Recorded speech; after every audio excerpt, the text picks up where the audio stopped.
Shalom, selamat pagi anak-anak didik kami. Apa kabarnya pada pagi hari ini? Semoga dalam keadaan sehat dan bersukacita. Walaupun kita masih belajar di rumah, kita selalu tetap semangat belajar. Dan kita selalu berdoa supaya COVID-19 ini cepat berlalu dan bisa kita bertemu kembali di sekolah kita, yaitu sekolah SDS Pelita Kasih. Baiklah, kita kembali lagi belajar kita, yaitu dengan tema masih hidup rukun. Subtemanya hidup rukun di masyarakat. Ya, contoh hidup rukun di masyarakat itu kita harus saling melaksanakan ibadah dengan baik. Kalau teman kita beribadah di agama yang lain, kita harus menghormatinya.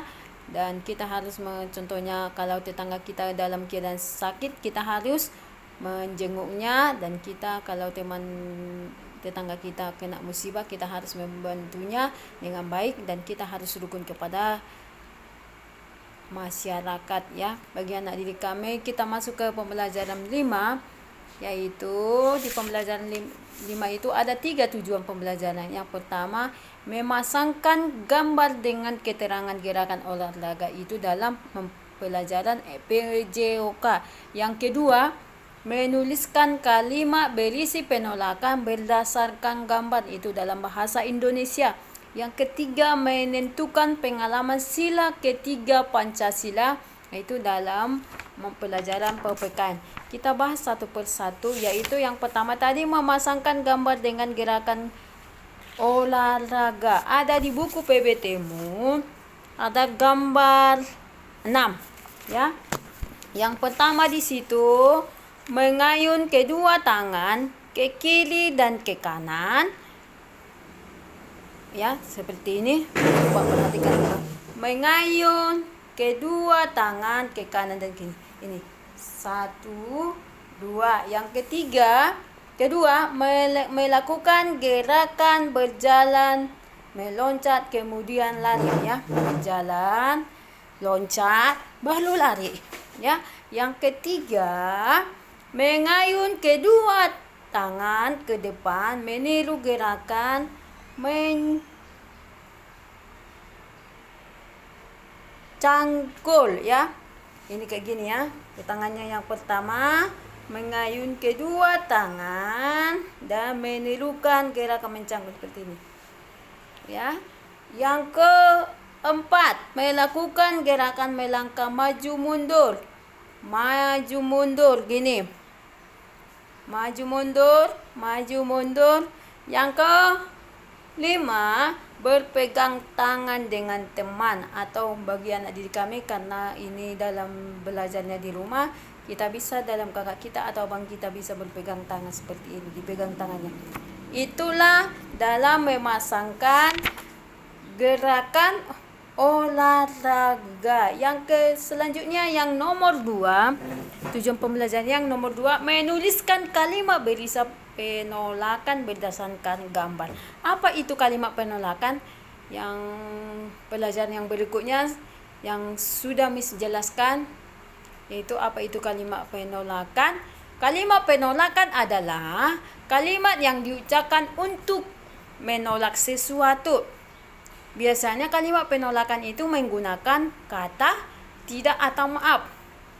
Kalau kita menuliskan kalimat penolakan itu diakhiri dengan tanda titik.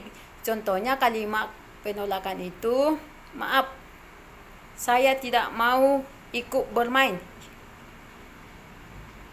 Yang selanjutnya, maaf, saya tidak mau ikut dalam acara itu. Ya, itu dalam contoh kalimat penolakan. Yang selanjutnya coba diperhatikan dulu di buku PBT-mu di halaman 74. Di situ tulislah kalimat penolakan berdasarkan gambar dan ajakan. Ya, kalimat ajakan itu ada ayo dan mari, ya. Di pembelajaran di subtema 1, yaitu hidup rukun di rumah, itu kita sudah mempelajari kalimat ajakan. Ayo, kalimat ajakan itu dikatakan di sana ayo dan mari. Coba diperhatikan dulu di sana. Nomor 1, Tanti dan Ica berebut raket bulu tangkis. Ayo bantu Ica biar Tanti kalah. Di situ sudah ada kalimat ajakan. Berarti di situ gambarnya yang pertama di sana. Berarti jawabnya, maaf saya tidak mau. Itu perbuatan tidak baik, ya. Itu tidak perbuatan baik. Berarti itu kalimat penolakan. Yang selanjutnya nanti nomor 2 dan nomor 3 sesuai gambarnya dikerjakan, yaitu dalam kalimat penolakan berdasarkan gambar atau ajakan. Ya, selanjutnya kita masuk ke menentukan pengalaman sila ketiga Pancasila. Apa itu bunyi sila ketiga Pancasila? Persatuan Indonesia. Dalam Indonesia itu kita harus bersatu. Ya, kita sebentar lagi kita mau 17 Agustus, kita merayakan 17 Agustus, kita harus selalu berdoa supaya dalam COVID-19 ini bisa cepat berlalu pada hari sesudah siap 17 Agustus. Kita harus merdeka, ya. Apa itu contoh pengalaman sila ketiga Pancasila?